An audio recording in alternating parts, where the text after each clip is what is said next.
Good evening and welcome to another video. My name is Garen and this is awakentheworld.ca, and this evening we're going to be talking about fear and guilt, the two enemies of mankind.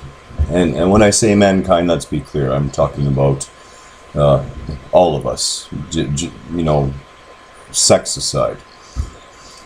So our egoic selves, that which we think we are, and the vast majority of us are still in that place, really lives in these two states, a state of fear or a state of guilt.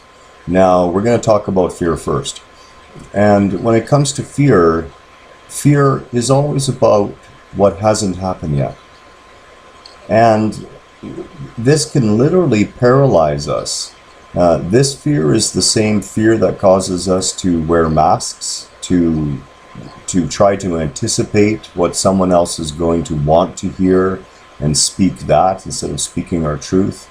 It is fear that holds us still and keeps us feeling like that we're weak and that we're small.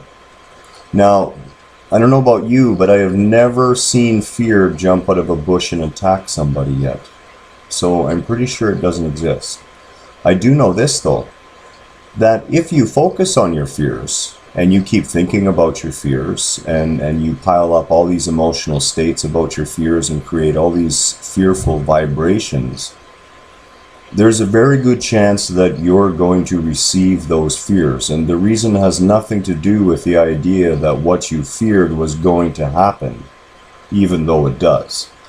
The reason it happens is because you put all your conscious attention on it. You put all your awareness on it. What we hold our awareness on, what we hold our focus on, what we align our thoughts to, what we align our words and our deeds to, becomes manifest. And if you're living in a state of fear, you're going to manifest more of what you fear. Now, this is very true, especially when it comes to finances. I've got so many good examples right around me. I'm not going to get into that. The bottom line is this. When it comes to finances, we can realize that we've gotten ourselves a little bit underwater. And instead of acting from a place of calmness, we act almost as if we're drowning. And we start to flounder about. And we make all sorts of fearful decisions that end up causing us more harm than good. The stories we manufacture about what may happen are just that. They're stories. They're produced by the ego, and as I've said many times, the only power the ego has is to talk to you. And you don't have to believe it. As a matter of fact, I have a principle that I haven't actually had to follow for years now. And that is whenever I run up against a fear, I walk through it no matter what. I'm going through. And that's happened so many times now that I live a fearless life. I'm really okay with whatever comes, whatever goes. I mean, I certainly don't want to get mauled to death by a bear, but I'm not afraid to, if that's the case.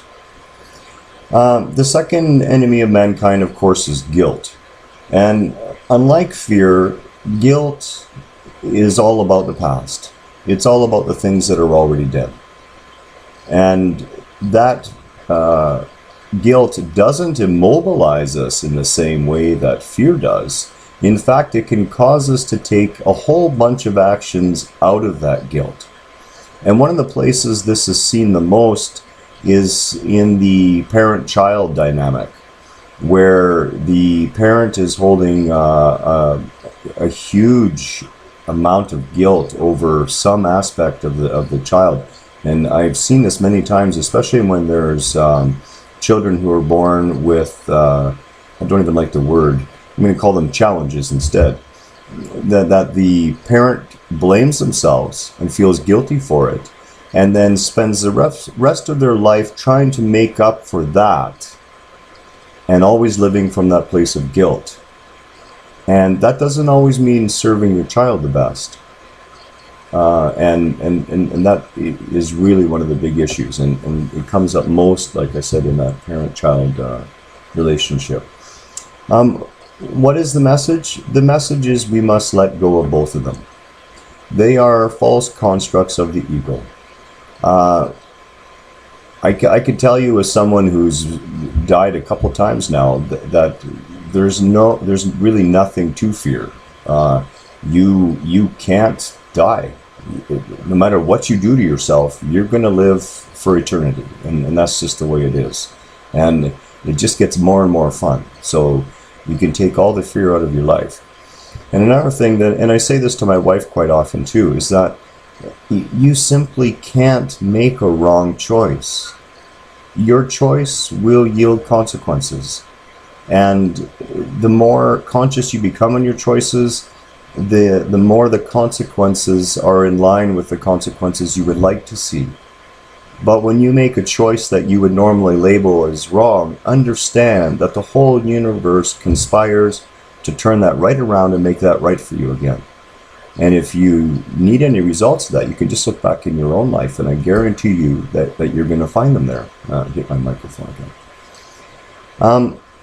When it comes to guilt, the past is the past. It's gone. The only way the past continues to live is when we keep dragging it into the moment. And guilt does not serve you. Guilt blinds you to what you need to do, and instead causes you to do things out of that guilt. And if you look carefully, you'll see that the actions you take out of that guilt often don't serve the person that guilt is surrounding. As a matter of fact, often those actions in reality would cause you to feel more guilt when you think about them really deeply. And you don't want to do that either. You simply want to let that go. So both fear and guilt, if there's enemies that we have, those are the two enemies. Other than that, there's nothing to really deal with. Fear and guilt only come from your little version of yourself. Your higher self knows no fear, knows no guilt, sees past all the illusion, and understands that ultimately you're okay, I'm okay, and we're all going to be okay. So take the fear out of your life, take the guilt from your past, and leave it. There I go again. And leave it there. You simply don't need to listen to what your ego is saying about it. Feeling guilty clouds what we do. It clouds our ability to see clearly. And the same with fear. They're like a fog that blinds us to reality. No matter what it is in your life, you, by nature of it occurring to you, you have the strength to go through it. There is nothing that ever happens in your life that you don't already have the tools and the ability and the strength to go right through. And I promise you that, as someone who has lived 700 and change lives in the last 3,284 years, and I've been through some rough ones, and you know what? Everything that happens to you, you have the tools. You were born with them. You were born complete. You were born whole. Fear should be removed from your dictionary. Guilt should be removed from your dictionary. That's all we're going to say for tonight. I hope you've enjoyed the little talk, and as always, namaste, and blessings to all of you. We hope you have a fantastic evening, and we'll be seeing you soon next week. Take care.